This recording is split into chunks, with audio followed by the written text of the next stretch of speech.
Orissa has 167 tribal communities which have several religious beliefs and practices. Baffalow Festival is very popular among Khond and Gond tribes, and they celebrate it in the spring season when the harvest is over. The religious beliefs and practices of these tribes are animistic. These tribe people, like other tribes, aim at ensuring group security and happiness, and they try to appease the deities and ancestral spirits at different stages of economic activities for prosperity. Khond and Gond celebrate Baffalow Festival to appease Goddess Earth, on whom they inflict a lot of harm during their sowing time. They feel that Goddess Earth is hurt when they till the ground, dig the soil and plough it to do farming. But Goddess Earth endures the pain in silence and giving them in return their livelihood.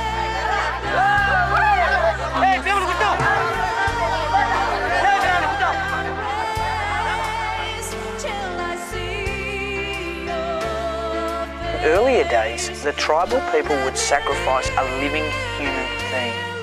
In a special religious ceremony, the priest would invoke the spirit of Goddess Earth to send someone whom they could sacrifice. As the times changed, human sacrifice stopped, but in the last 50 years or so, the majority of tribes have started sacrificing buffaloes.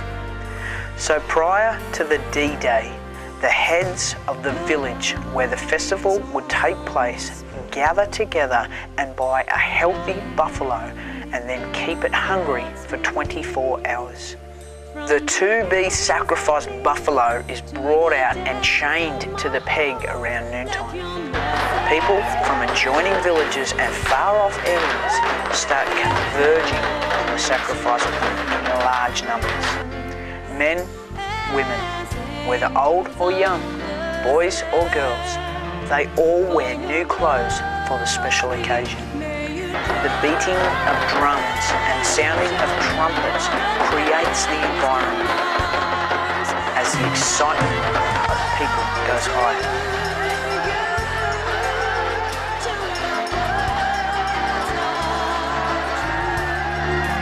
Not by might, not by power, but by the Spirit. All wait for the high priest to arrive. Along with him would come the select batch of anointed people numbering from 50 to 100. Holding knives in their hand, they are ready to sacrifice the living animal and also ready to take home pieces of the animal flesh as their sacred booty. Literally, all the menfolk, including the anointed people, are boozed heavily today. Suddenly, the crowd cheers when it sees the high priest arriving and marching towards the sacrifice point.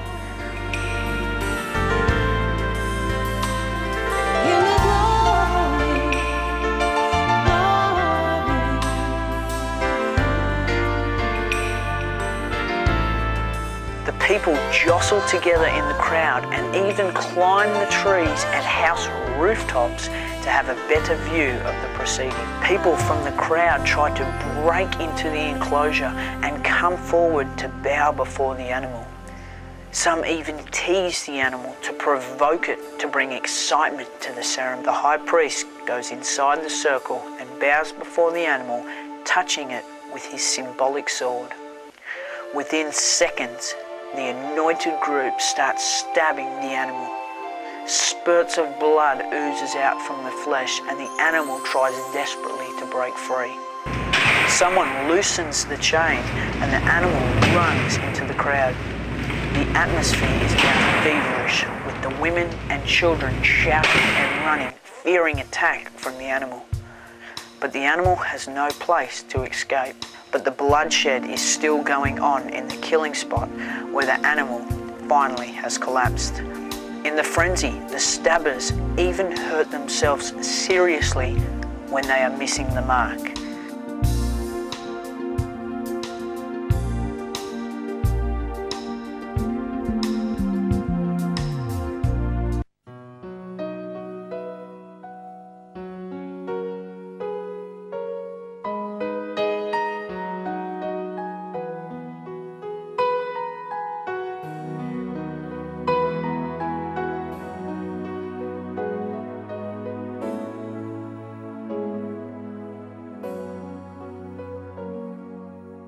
Some also take advantage of the occasion and hurt others, even fatally, to take their long-pending revenge. In the end, only the animal's head is left, which is lifted and carried to the image of Goddess Earth and placed at her feet.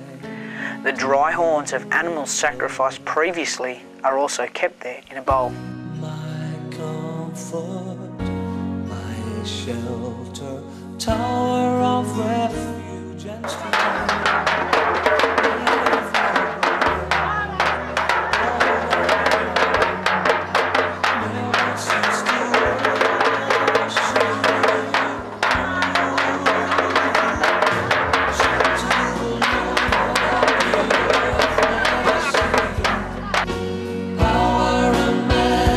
Give praise to the King.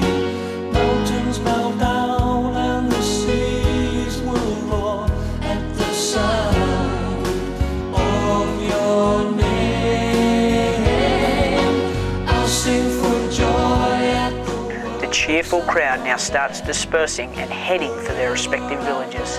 It was the day of fasting which would now be broken. The blood of the animal has appeased the Goddess Earth. The night sets in and the village people start preparation for the feast.